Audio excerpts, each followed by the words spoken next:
जय हिंद दोस्तों। 100 शब्द प्रति मिनट की गति से संपादकीय डिक्टेशन स्टार्ट।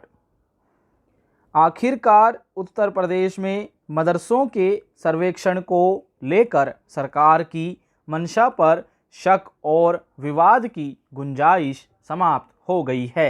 दारुल उलूम देवबंद ने इस सर्वेक्षण का स्वागत किया और इसमें सभी मदरसों से सहयोग देने की अपील की है। जमीयत उलमा ए हिंद के अध्यक्ष ने इस सर्वेक्षण की तारीफ की और कहा कि इससे मदरसों में पढ़ाई लिखाई का माहौल बेहतर होगा। दरअसल सरकार को आशंका है कि कुछ गैर मान्यता प्राप्त मदरसे बाहर से आर्थिक मदद लेते और अपने यहाँ कट्टरपंथी राष्ट्र विरोधी गतिविधियों को बढ़ावा देने वाले पाठ पढ़ाते हैं। इसलिए ऐसे मदरसों का सर्वेक्षण कराने का फैसला किया गया। इस पर असदुद्दीन ओवैसी जैसे कुछ नेताओं ने कहा कि दरअसल सरकार इसके जरिए मुस्लिम समाज पर दबाव बनाने का प्रयास कर रही है।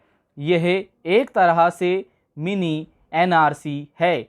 इस तरह इस सर्वेक्षण को लेकर विवाद और लोगों में भ्रम पैदा हो गया। अच्छी बात है कि दारुल उलूम ने खुद इस भ्रम को मिटाने का प्रयास किया और यह भी भरोसा दिलाया कि मदरसों के पास कुछ भी छिपाने लायक नहीं है। सभी मदरसा संचालक अपने कागजात दुरुस्त रखें और सर्वेक्षण में सहयोग करें। सरकार ने निर्देश दिया है कि 25 अक्टूबर तक मदरसों का सर्वेक्षण पूरा कर लिया जाए। इसके लिए 12 बिंदु तैयार किए गए हैं। हालांकि सर्वेक्षण के इन बिंदुओं में कोई ऐसा बिंदु नहीं है जिससे मुस्लिम समुदाय की भावना को चोट पहुँचे या उनके निजी जीवन में किसी तरह की दखलंदाजी हो। हाँ, उसमें 3 बिंदु ऐसे हैं जिनसे कुछ मदरसों को परेशानी हो सकती है। एक तो यह कि सर्वेक्षण में यह भी जानने का प्रयास होगा कि वहाँ क्या पढ़ाया जाता है, यानी उनका पाठ्यक्रम क्या है। दरअसल बहुत सारे गैर मान्यता प्राप्त मदरसों का कोई तय पाठ्यक्रम नहीं है। वे अपनी मर्जी से पाठ्यक्रम तय करते हैं। दूसरा बिंदु है कि संबंधित मदरसे को धन कहाँ से प्राप्त होता है, उसका संबंध किसी संगठन या स्वयंसेवी संस्था से है या नहीं।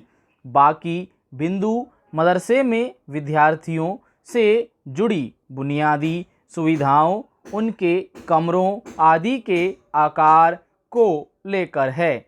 ऐसे में अगर कुछ मदरसे सचमुच किसी संदिग्ध संस्था से जुड़े हैं और उन्हें नाजायज तरीके से धन प्राप्त होता है, उनके पाठ्यक्रम में कुछ देश विरोधी बातें पढ़ाई जाती हैं, तो उनके खिलाफ कार्रवाई होगी। ऐसी कार्रवाई अनुचित भी नहीं कही जा सकती। किसी भी शिक्षण संस्थान में विद्यार्थियों के दिमाग को दूषित करने का प्रयास क्यों होना चाहिए। हमारे देश में मदरसों का समृद्ध इतिहास रहा है और चाहे वह आज़ादी की लड़ाई रही हो या समाज सुधार से संबंधित आंदोलन, सब में मदरसों ने उल्लेखनीय योगदान दिया है। अब मदरसे बदलते समय के अनुसार गणित, विज्ञान आदि की शिक्षा में भी बेहतर काम कर रहे हैं।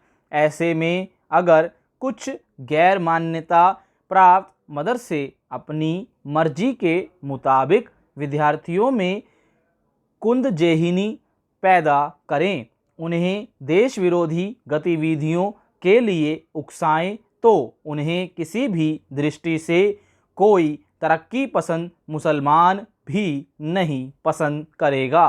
स्वाभाविक ही दारुल उलूम ने मदरसों में पढ़ाई लिखाई का बेहतर माहौल बनाने की दृष्टि से सरकारी सर्वेक्षण का स्वागत किया है।